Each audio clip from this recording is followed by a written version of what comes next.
Isang pagpalang araw sa ating lahat. Ako po ay Sarines Palamat ng lahat ng alitunan para sa daily devotion na pinamagatang Humility Make Us True Servants. So, yung scripture natin ngayon is John chapter 13 verses 15 to 17, and sinasabi na, have set you an example that you should do as I have done for you. Very truly I tell you, no servant is greater than his master, nor is a messenger greater than the one who sent him. That you know these things, you will be blessed if you do them. So, yung teaching natin ngayon is number 1. Jesus demonstrates humility.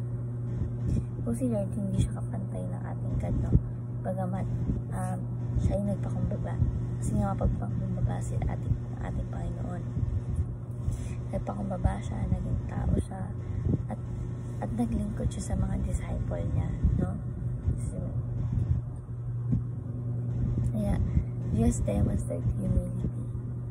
Kumbaga, dinemo niya pwedeng mapagkumbaba, in-explain niya sa kanyang mga disciple at sa mga kanyang nasasakupan. Next is Jesus eliminates all our excuses. So, eliminated lahat ng sinasabi natin sa kapwa natin. Kasi, sikat lang yung pinakamataas sa lahat, no? At siya lang yung nagpapakumbaba. Always remember na ang model at standard natin ay si Jesus Christ, no? Siya ang master, siya ang teacher, siya lahat, no?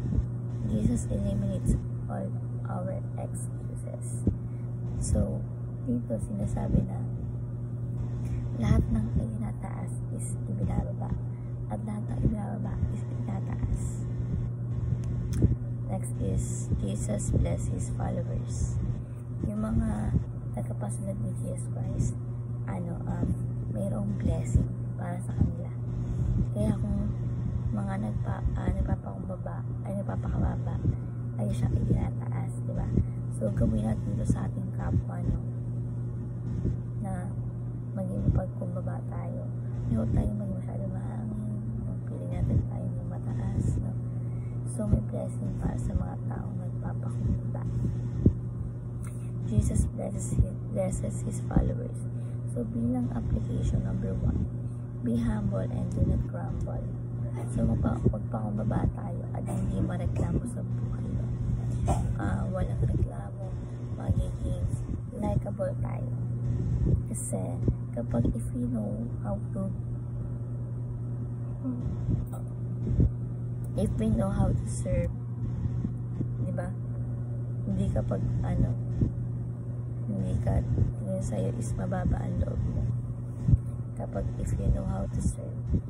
So, be humble and not grumble. Huwag tayo magreklamo.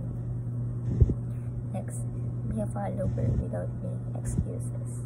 Pag sinabing follower, kung ano yung ginagawa ni Jesus Christ is susundin mo, kasi na follower, tatagapasunod ka niya, diba? So, emanator, tinutularan mo kung ano yung ginagawa ni Jesus Christ. Be a follower without making excuses. Pinapamukha ni Jesus sa mga disciple niya na si Jesus ang master, ang boss ng buhay at ng buong mundo, no? At wala tayong excuses para hindi siya sambahin. So, next is be blessed by imitating Jesus Christ. So, mas may kapala yung taong nagbibigay kaysa yung pinibigyan. At yung mga taong tumutulad kay Jesus Christ at naglilingkod, mas pinagpapala, no? Mas pinagpapala na ating Panginoon. So, be blessed by imitating Jesus Christ.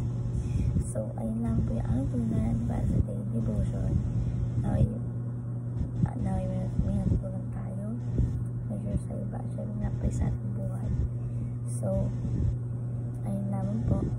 Thank you po sa pag-inig at God bless po sa ating lahat.